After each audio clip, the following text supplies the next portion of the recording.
Hello team and welcome to another ATP Geopolitics video with myself, Jonathan MSP. This is Ukraine War Frontline update for the 27th of July 2023. This is my map legend that you can see at the moment, so I don't have to talk you through what all the lines mean. If you want to pause the video to check out what the legend says, please do so.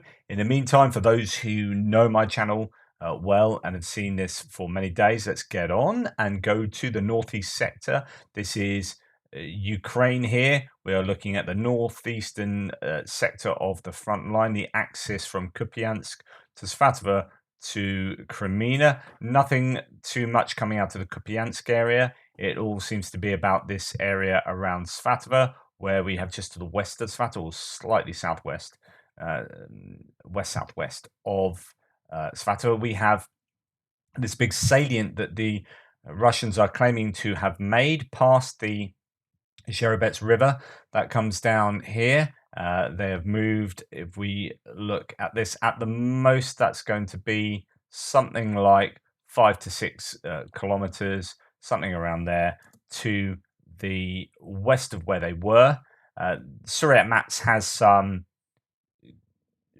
map gains to the west of Adiivka, although some Ukrainian pushback towards Nadia. There are various claims about whether the Ukrainians have taken back Nadia. So this mapping could well be somewhat incorrect.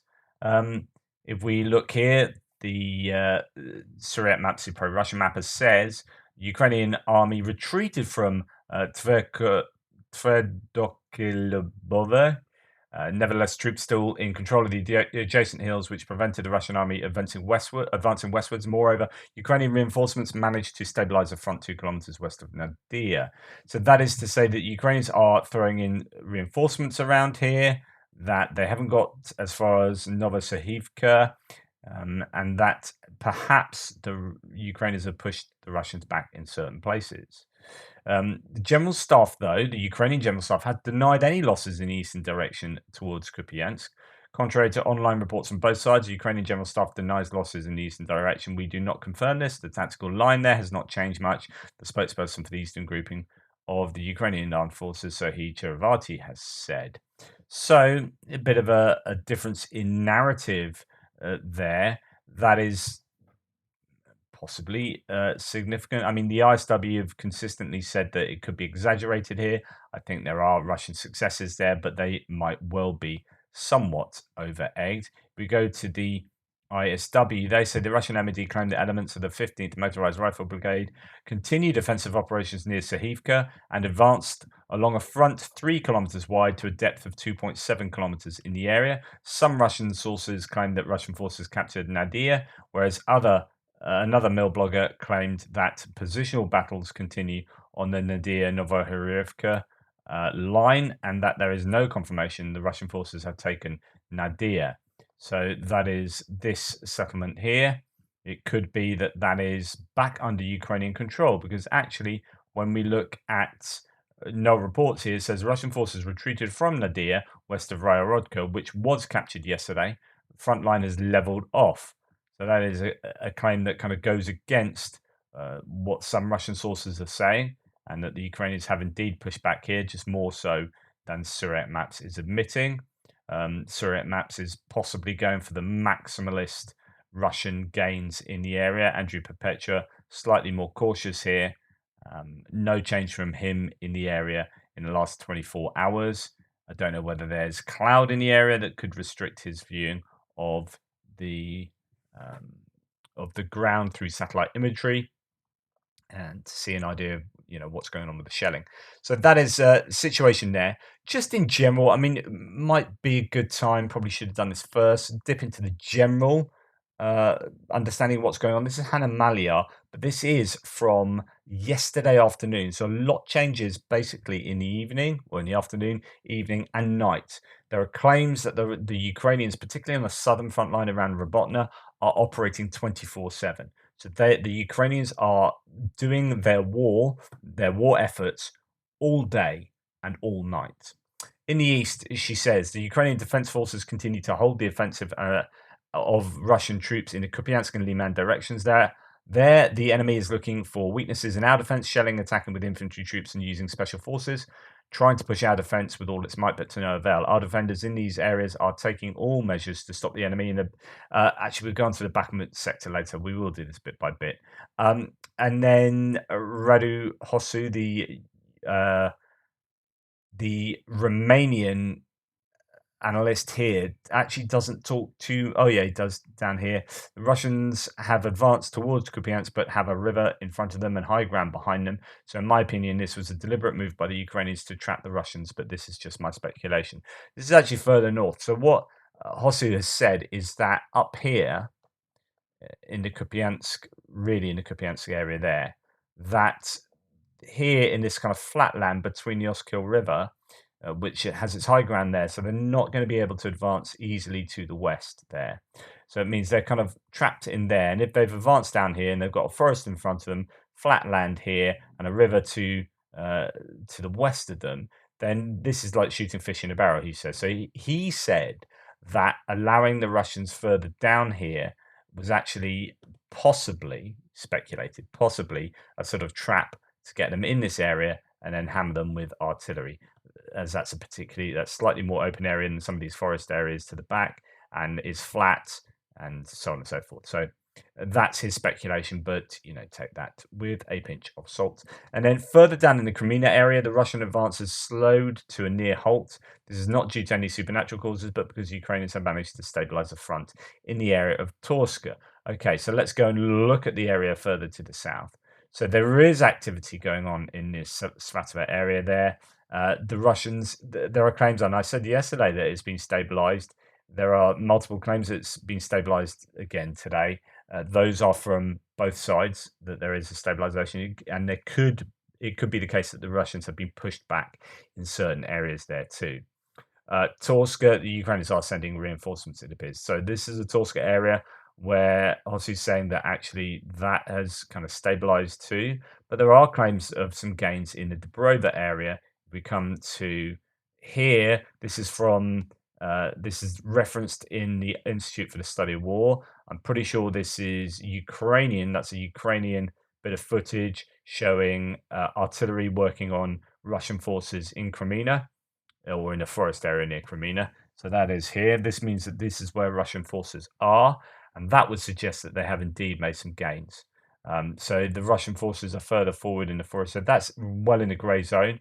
So it might not be that there's a change to the mapping due as a result of that. It's just forces moving forward, probing, attacking, and then getting hit in the grey zone. The Institute for the Study of War says geolocated footage posted 2 days ago shows that Russian forces advanced south of Dobrova. So there could well be some gained territory in this general area south of Dobrova and Kupiansk in the Serebryansky forest. Now, if we go back to what's taking place in the Bakhmut area, in the Bakhmut sector, our troops continue, says Hanamalia, to successfully conduct offensive operations on the southern flank around the town of Bakhmut. Fierce fighting continues in the area of Klishchivka, Kupiansk, and Adiivka. The enemy is clinging on to every meter of occupied land, putting up strong resistance, using reserves, and suffering significant losses there. Hosu says of Bakhmut and Adiivka, at least partially liberated. Ukrainian sources say that the town is completely liberated, and the Russians do not deny this information. The place is important because from there they can blockade the T0513. We'll talk about that in a second, which is an important communication line for the Russians. And in Klishchivka, that's 30 to 40% liberated, and there are pictures of Russian troops retreating from the town in disarray. However, when we go to, so let's come south now to Bakhmut, and we now have the yellow line of Deep State map, their current line, but no change at all from them today. I might just turn that off just because it's a little bit, just makes the map just a little bit busy. So we'll turn off the Bakhmut Deep State map lines, and we'll just go with Andrew Perpetua and Syriac maps for now, and the white line of where the counteroffensive was before or where the Russian defensive line was before the counteroffensive started. So here, Bakhmut, the ISW talks about, well, basically most of the the information is coming out about Klishchivka and Andriivka, and to an extent Kurdyivka there. Not a lot to be said about what's going on north. We had heard about Zalizhnyansky perhaps being under pressure and the Ukrainians maybe in there. We heard quite a bit about Bakivka and Yehidne, and indeed Rosalie around here into the northwest of Bakhmut itself, but nothing really today. Uh, just the in the ISW, the usual kind of stuff, but it also mentions that Hanamalia reported they continue successful offensive operations, but Ukrainian forces conducted offensive operations and did not make any confirmed advances. But all the talk is about advances in uh, in the Bakhmut area, so I'm not quite sure how that kind of squares with what we're being told. Various claims throughout sort of yesterday and through to today. Another interesting account from a Russian officer, and I read through this morning in the news piece uh, about what the issues were and how they are under so much pressure in the Bakhmut area, in Klishchivka in particular. Really fascinating insight here from a Russian officer saying that basically they're packing the lines, but more people doesn't mean better defense. And these guys, there's no kind of organization. Morale is really low. They don't really want to lay mines. They don't want to do tripwires or anything like that. There's just boxes of mines laying around, and other munitions, and they're just not using them. They're not very there's not a lot of cohesion going on between different elements. Yeah, it seems like a real hot mess, and that's why uh, they are under a lot of pressure there. Yeah, there are so many people that every 10 to 15 meters, someone is hiding under the remnants of greenery and holes, not even preparing for any kind of defense, with a full superiority of the enemy in drones that work non-stop day and night, and in weapons, because if something isn't flying at you within a minute, then the enemy must be tired. So it is just, yeah, they are hugely under pressure there. They're not rotating as fresh forces should appear. We should rotate and have a reserve of resting units if the situation worsens, but they don't. In reality, it's a layer cake, as he said. Mortars starving for shells. Uh, there are units that sit there for months, having lost up to 2/3 of their composition, almost all of their equipment. The main, it's just, yeah, you don't need to tell me to tell you again, but I guess if you're just watching this video and not my news videos, then you wouldn't know this. Um, this guy has to shoot in the air to stop people running away. Uh, yeah, just really, really bad news for the Russians in that area, with no proper artillery support. He's saying, look, if we had good, decent troops, well rotated and rested, we don't need to pack the lines out. It's not about the number of troops, but if we had good quality troops here that are working well with artillery and getting covering artillery support, then we could hold out here easily. But we don't have that, and we're not. And so there you go. Drone footage from the center of Klishchivka, where fighting continues. Footage is from a Russian channel, so this would assume that the Ukrainians are in this position. So as we go to Klishchivka, it's just to the south now. Remember, Klishchivka is lower than the ground to the west. It's a bit of a ridge line here on higher ground, and it goes sort of flat there, down at the bottom, and that's where Klishchivka sits. So it's a bit of a shooting gallery, arguably. But the claims are that the Ukrainians are at least somewhat in control of Klishchivka. Now, if they are there and being shelled by the Russians, then that means I would say that at least 30 to 40% is under their control, as we've heard in some of the claims. A Russian propagandist, mill blogger Daniel, is owner of the channel Carlson News, with 43,000 followers. So it's quite a big Telegram channel operating out of that area. A Russian fighter in the Akhmat detachment. He's died there. So yeah, they are losing. It's the second kind of big Telegram blogger that has perished in recent times. We go back to the ISW. Is this from the ISW or not? No, these are Kadyriovites in the Bakhmut area being hit by cluster munitions. I'm not going to show you that footage, obviously, but it does have a geolocation. So here they are. These are Kadyriovites in the area. See where they are operating and being hit. That's further to the south near Kupiansk-Kreminna, so under a lot of pressure there. I've seen some other Kadyriovites footage today of basically someone firing a heavy machine gun, someone firing an RPG. They're almost back to back and all kind of panicking and shouting. And yeah, it's crazy bit of footage. So they're obviously under pressure somewhere, possibly surrounded. But yeah, there's Ukrainians pushing towards Kupiansk. Arguably, Andriivka is under Ukrainian control, which is kind of same as I said yesterday, and or at least I was talking about how it was looking at becoming under control. Um, what else do we have to say? We're going to come on to them in a little while. Um, there's a couple of other sources I wanted to go through. Null report says from this is War Gonzo. Russian forces did a failed counterattack near Kurdyivka. And yeah, not too much else about Bakhmut there from him. And yeah, then we'll be moving on slightly further to the south now. Just coming out of there. I mean, the Russians are counter-attacking in a number of these places, as according to their MOD. This is what the ISW tells you, that Ukrainian forces are operating around there. Russian forces are pushing back. This is the geolocated footage of Chechen infantry unit being hit around Kupiansk. But yes, so the claims from the Russians is they're fighting back in a number of different places. So it's not like, well, trying to work out exactly what's true, of course. So the Russians are claiming they're attacking a lot of places, doesn't mean they actually are. But it's not as if they're so under the cosh that they're just retreating. They're attacking in defending in a lot of these places, as we've seen right up and down the line during this counteroffensive phase.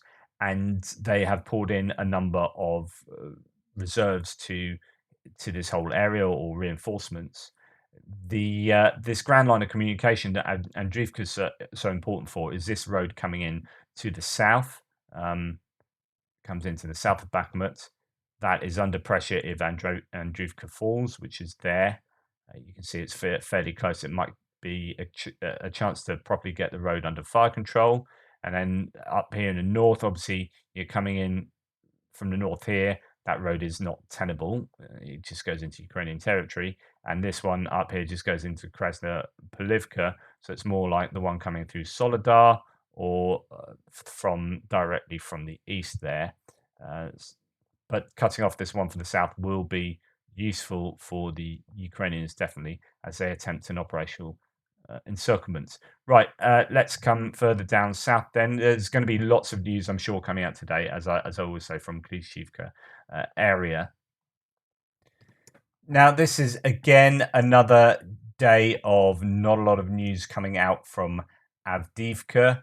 We have,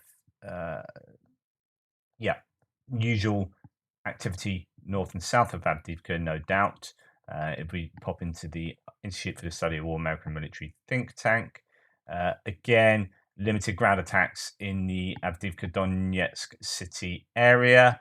But yeah, Severny, Vodyane, attacks from the Ukrainians, supposedly in that neck of the woods, which is down to the south here. Severny is a small settlement there that stops Adiivka from being encircled. So it's a useful place, a bit like this Novelsky for Pervomaisky is useful too. And Pobieda is for Marinka here. So, but other than that, yeah, no real news coming out of the Adiivka area, all the way down to, indeed, as we come on to the southern Donetsk front, not a lot to be said about Pavlivka, Mikilska, Vuhledar, where we saw the Ukrainians make some gains over the last few days, just north of Shevchenko there. But yeah, haven't heard anything about that today. Right, before we sort of hop into the Velika Novosilka area, which is, remember, often known as the attacking in the Berdyansk direction, because Berdyansk is down south there. We have the Orikhiv, Malotokmachka, Robotna area, which is often seen as in the Tokmak or in the Melitopol direction. And then you have the Kamyansky Pyatikhetki area, which is seen as in the Vasilivka sector. So there was talk yesterday, and the New York Times brought out an article saying that this is the main thrust. We're now seeing this next phase of the counterattack with huge amounts of um, you know, mechanized equipment being brought to bear. Indeed, as Hosu says here, Radu Hosu says, two Pentagon sources report that Ukrainian counteroffensive has entered a new phase. That is the phase in which the reserve brigades, including what we have called the Nine, which is the most of the Western equipment, but also most of the Western trained troops, have been brought forward to support the counteroffensive. Now, some people are pushing back on that. So I talked to you about what Kenneth Gregg said. He said one thing the media is now trumpeting about is that we are attacking massively at Staromyorsk and east of Robotna. Again, exaggerations. We are attacking with the same manpower as before, and the claim that we would attack with up to 80 heavy vehicles is a lie. The fact is that the editors allow such claims to be published in the newspaper. It's sad. Do they not know how large an area 80 heavy vehicles require? The following has enabled us to move a little faster and even penetrate the Russian defenses. So we have demined the area, and the Russians' mental and physical health has collapsed. They have had the same manpower for months. And when they see 4 of our armoured vehicles approaching, they think they see 12. And that's a perfectly natural thing when you're tired, worn out, and want to leave. This also means that panic spreads very quickly. During the day, we'll see more successes for our people on all fronts.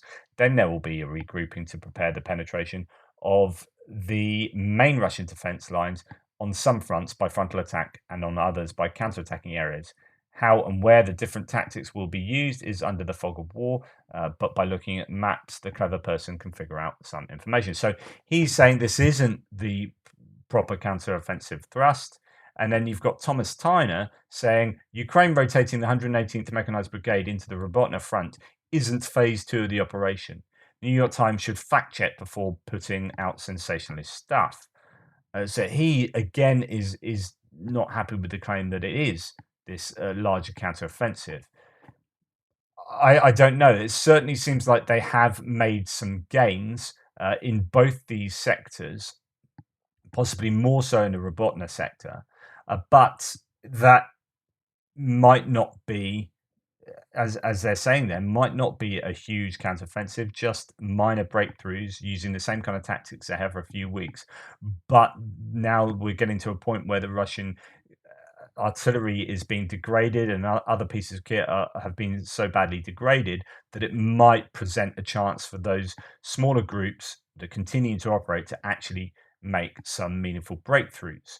Okay, so let's look at a few of the claims around Staromyorsk. So let's remind you of the area first. So you've got this river coming down here, which is from Velika Novosilka, comes down through splits Uruzhany and Staromyorsk. And then there's Pryutny over there. Now, I've not heard anything about Pryutny in the last 24 hours, really, although there is activity towards Rivnepil, so in that kind of area, but nothing too explicit in terms of what we've seen with Staromyorsk. Now, what is going on there? This evening, everyone is discussing a New York Times article claiming that anonymous sources from the Ukrainian main thrust is underway in the southeast. I don't know if it's true. However, there are a couple of interesting information pieces coming out. So he starts with Robotna. We're going to go there next. Most interesting area, he says, is in the Donetsk Oblast near Staromyorsk, where Ukraine almost controls the entire settlement. Russian sources report that unless measures are taken very fast, Russian troops east of the Mokry Yali River, the 36th Army, are at risk of being flanked and find themselves stuck between the river and the Ukrainians. The Russians at Staromyorsk are under the command of the 5th Army, are about to retreat. The river is the intersection between the two Russian commands, and Russians are not good at coordination. This is interesting. So this river here splits two Russian army areas, and this one is under one command, and people in Staromyorsk are under another. But they're not very good at talking to each other and working cohesively. All the while, the Ukrainians are pressuring, moving further down south. So we have seen Andrew Perpetua's line change over the last 24 hours. Maybe a sort of 750-meter advance, which is what we're hearing from some sources. Also, though, this river area here is not under Russian control anymore in the grey zone. There are a couple of bridges that are important here that will allow the two kind of areas to communicate with each other and support each other. Where the second bridge is a little bit of a weir, I think, up there. And yeah, second bridge might be, yeah, I don't know actually. But yeah, anyway, there are apparently two bridges. They might be further to the south then. Not sure. We'll come and speak about that now. Where were we? We were on this source. So, right, the river's the intersection between these two groups are not very good at doing coordination. When the Fifth Army retreats, Uruzhani is likely to be liberated without much fight because there will be no possibility to supply the Russians there. There are only two bridges. One links Uruzhani to Staromyrsky, and the second one is probably the short-term target by Ukrainians flanking the Russians. If these scenarios materializes, it opens a way to Staromynivka, where the Russian main defense line stands. If there's a breakthrough there, there's nothing significant until Mariupol. The Russians, everyone on the ground sees this, but no countermeasures are taken. Commanders lack the competence to solve this problem. Now the question is at the stage of pushing the blame on each other, and that's what the Russians are saying, supposedly. So that is to say that once these the bridges are taken out and Staromorsk falls, Uruzhani will fall too. It will be kind of flanked from one side here, and you've only got your backs against a river, and there's no way of being supported from that side, especially if that's been taken. This will go, and then once those two places go, it's right at the beginning of the counteroffensive, they were talking about Staromynivka being the key because that's where you've got the main defenses starting, the bigger trenches like we've seen negotiated at Robotna. Well, this is where it starts here. But the claim is that, once you get past those, it's probably easier said than done, isn't it? Then it's kind of an easy route down to Mariupol. They won't have the extensive minefields and trenches built there. So when we look at the advances that the Ukrainians have made in Staromyrsky, according to Andrew Perpetua, as you can see, it's not a massive amount, but it's always tough going, moving through urban environments, even if they are small settlements like this. There are basements. There are obviously, there are going to be things like booby traps and mines and all the normal stuff, but also enemy soldiers and positions, fortifications, so on and so forth. Romanov, who's a Russian source, says he talks about a very serious risk of Russians leaving the village of Staromyrsky, which will lead to the surrender of Uruzhani. He says the Russian commander is unable to contain the situation. And that will be true, as I've already talked about. Here we have Alexander Khodakovsky, so he's a commander of the pro-Russian Vostok Battalion, reports that Russian forces have lost Staromyrsky. So that came out this morning. The loss of the settlement after a stubborn and no doubt heroic defense is a blow to our military pride. We are waiting for official and or visual confirmation of that, however, says Noel reports. So it could well be, that is what he says there.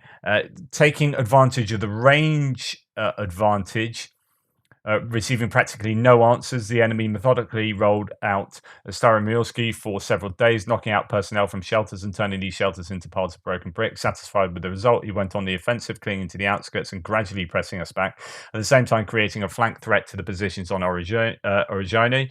Of course, he dived into the bag, switching roles with us, but the loss of the settlement after a stubborn and no doubt heroic defense is a blow to our military pride.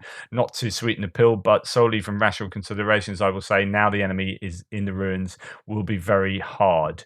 It is worth noting the subdivisions of the Ministry of Internal Affairs and DPR playing a significant role in this section, a structure that has practically ceased to exist due to the reorganization of the Ministry of Internal Affairs and the Russian Federation DPR. But the battalions of internal troops, police, special forces, which rose in the distant 14th, often from militia formations, being already pretty battered and being at a critical level of fatigue, fight with the enemy on their own moral and strong-willed ones, losing people every day. At the same time, I would like to say that these units are more than others deprived of both Republican and state awards. For some reason, even for the capture of Mariupol, they got the most meager awards, and this causes fair reproaches among them. In fact, it's a shame that people squeeze all the strength out of themselves, but they don't get enough attention. Which kind of all that last bit talks to again this issue between these different competing elements within the Russian military, but also the morale issue.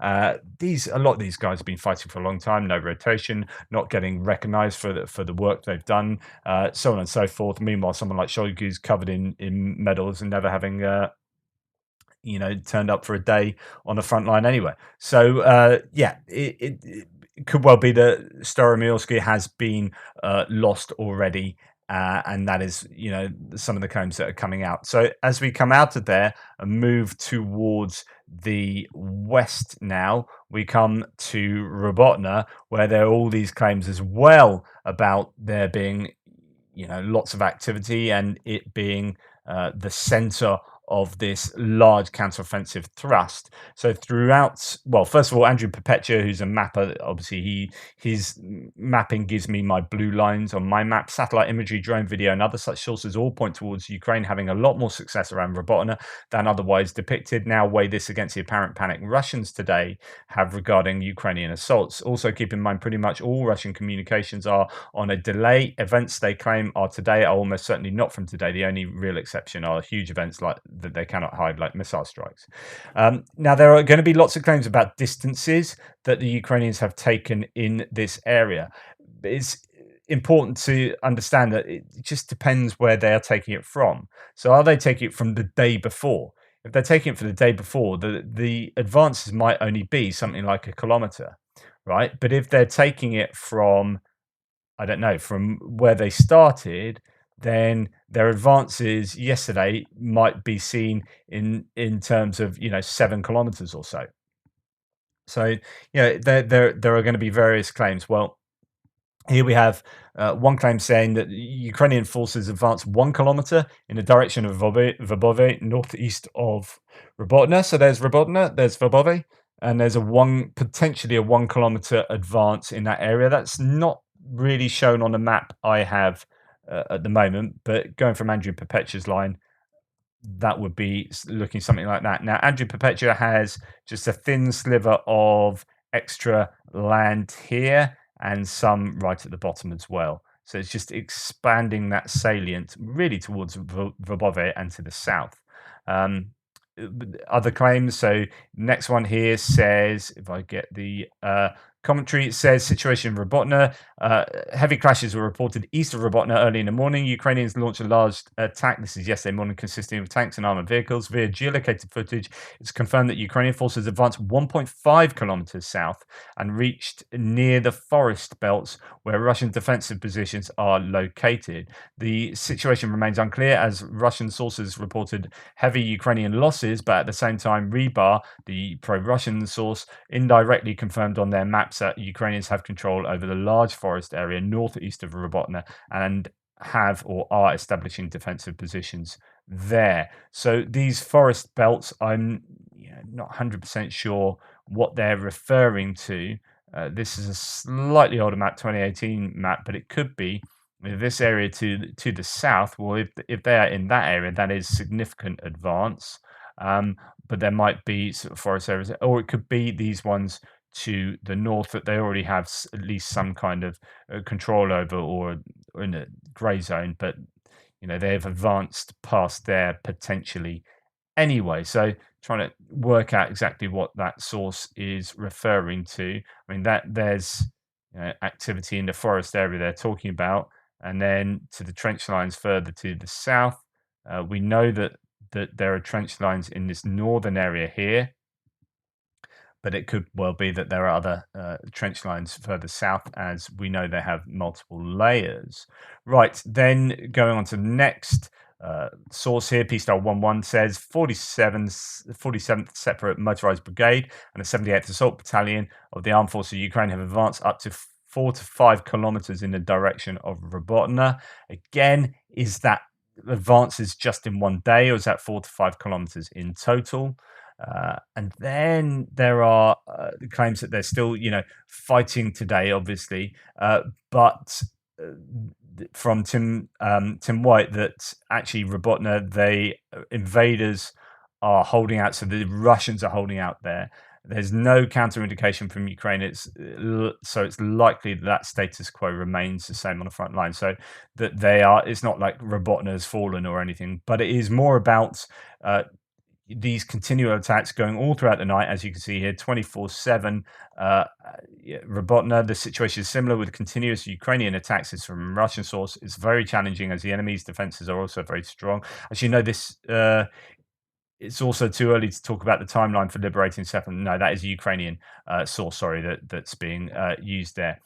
My bad. So yeah, there's a lot of movement to the south. Not too much discussion about activity within Robotna, and there's also talk about some gains made to the east as well. Particularly yesterday, that was the talk. So we're pretty much, you know, it's just an extension of what was taking place yesterday. Um, and I wonder whether they are going to, really try and encircle it rather than go through it and flush out the Russians, like I've talked about with Klishchivka up near Bakhmut. Rather than fighting through it, you can just get either side of Robotna, and then there's really makes it untenable for the Russians to remain there. When we come to the ISW, we have the same sort of claims that I've already told you. Doesn't say anything particularly different.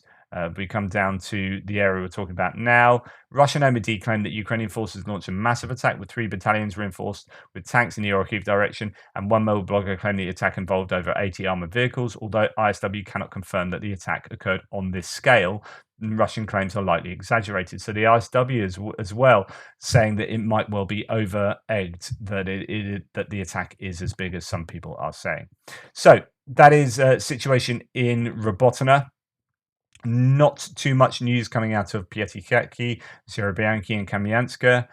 So I'll move on from there. And I think that kind of brings us to the end, actually, of the frontline update, because there's nothing really to be reported about Kherson and the Antonivsky Bridge area. There's 2 days of not too much activity there, well, at least activity that's been reported. There's no doubt stuff taking place, of course. And that is at the end of the frontline update. Again, we have the Staromyorsk and Robotna. There'll be a lot of news coming out there today, I'm sure, and Bakhmut as well. And we'll see how the Russians fare with trying to make further gains in a Svatova direction, with the Ukrainians trying to counterattack or put at least reinforcements to stabilize the front there. And just finally, just seeing the very latest, the Russian Telegram reports that the loss of Staromyorsk might be the biggest major movement in the south for weeks, says Francis Farrell. Achieving an actual breakthrough of the main Russian line is still a long, long way off, though.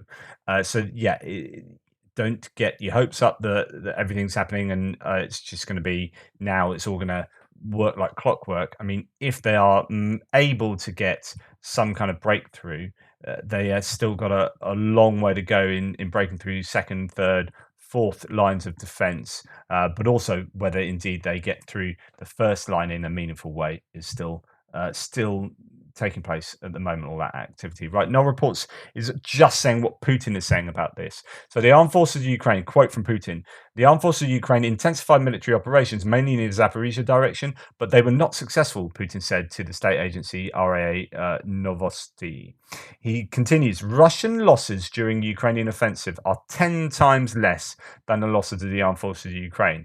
What happened over the past day is a vivid example of the mass heroism of our soldiers and officers, Putin also said. I mean, where's the evidence for that? How is that just a complete assertion? Yes, I would argue it is. Okay, thanks so much. Take care. Speak soon.